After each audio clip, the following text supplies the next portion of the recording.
टिप्पणी की है तो किस विषय पर टिप्पणी की है? तुम जितना माता राधा का सम्मान नहीं करते उससे हजारों गुना ज्यादा मेरे द्वारा सम्मान किया जाता है, क्योंकि मैं जानता हूं मेरी माता भगवती आदि शक्ति जगत जननी जगदम्बा जो निखिल ब्रह्मांड की मालिक है, अनंत लोगों की मालिक है, जिससे सब कुछ संचालित हो रहा है, उनकी अंशा अवतार मैंने कहा है। और जो भी अंशा अवतार है वो सभी मेरे हृदय में वास करती है। नित्य प्रति हम उसका ध्यान करते हैं, आरती में ले ले, वंदना में ले ले, सभी मगर जानते हुए कि वह अंशा अवतार है। हम तो समाज के सभी लोगों, कोई किसी के पास, किसी मात्र शक्तियों के पास भी अगर क्षमताएं आती हैं तो उन्हें हम जगदम्बा का अवतार कहने लग जाते हैं, माता भगवती का अवतार कहना शुरू कर देते हैं।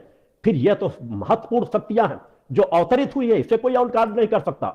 माता भगवती राधा के रूप में जो अवतार के रूप में उनकी अंशा अवतार है, एक बार नहीं अनेकों बार मैंने पहले कहा है और आज भी कह रहा हूं, इस धरती पर जितने भी अवतार हुए हैं वो सभी मां के गर्भों से हुए हैं, आगे भी मां के गर्भों से होंगे।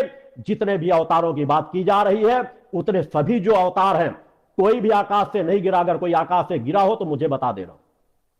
माता आदि शक्ति जगत जननी जगदम्बा की अंशा अवतार माता सीता अगर पृथ्वी के गर्भ से उपस्थित हुई है तो वो भी ऋषियों मुनियों के खून से ही उनकी उत्पत्ति हुई है।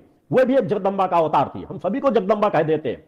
अनेकों ग्रंथों में भी, इस बात के ग्रंथों में जितने भी धर्म गुरुओं ने लिखा, कई बार जगदम्बा के रूप में, तो जगदम्बा के रूप में लिखने का तात्पर्य है उस सत्य को समझने का प्रयास करो। ये सभी शक्तियां अंशा अवतार है।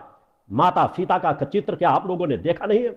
एक ऐसा उदाहरण पेश किया है जो नारी समाज के लिए हर पल सम्मान गौरव का प्रतीक रही है और युगों युगों तक जब तक सृष्टि चली गई गौरव का प्रतीक बनी रहेंगी। वह भी गौरी पूजन करती थी, देवी की आराधना थी। हर विषम परिस्थितियों पर उन्होंने माता भगवती के गौरी स्वरूप का स्मरण किया है, चिंतन किया, आशीर्वाद प्राप्त किया है। जितने भी अंशा अवतार होते हैं उनके पास अलौकिक दिव्य शक्तियां होती है। वो समाज के कल्याण के लिए जब जहां चाहे वैसी दिव्य शक्तियों का उपयोग कर सकती है, मगर वह अंशा अवतार होती है। कोई भी अंशा अवतार पूर्ण अवतार के रूप में नहीं आती है, न भविष्य में कभी आएंगी। जितने भी आएंगे आगे भी 10वें अवतार की जिसकी समाज जिसका इंतजार कर रहा है, सनातन धर्म जिसका इंतजार कर रहा है, वह भी उसके लिए वर्णित है। किस परिवार में कहां पर जाकर के जन्म लेंगे, किस परिवार में जन्म लेंगे। कहीं नहीं कहा गया कि आकाश से कोई प्रकट हो जाएगा, आकाश से कोई उपस्थित हो जाएगा।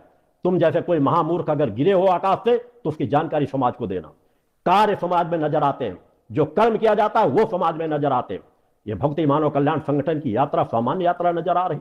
मैंने तो सभी का मार्गदर्शन किया।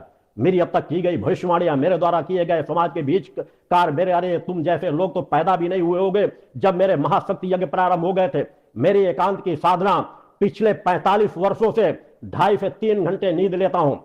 नित्य की एकांत की साधना, जब तुम कह रहे हो फर्नीचर की दुकान थी, अनेकों लोग बीच बीच में प्रलाप करते रहते। अरे मेरे द्वारा मेरा हर शिष्य जानता है कि हाँ, मैं ग्रामीण कृषि परिवार में मैंने जन्म लिया है।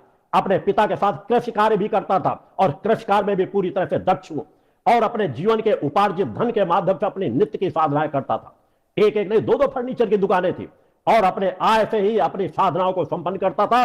तब तक मेरी महत्वपूर्ण सभी साधनाएं संपन्न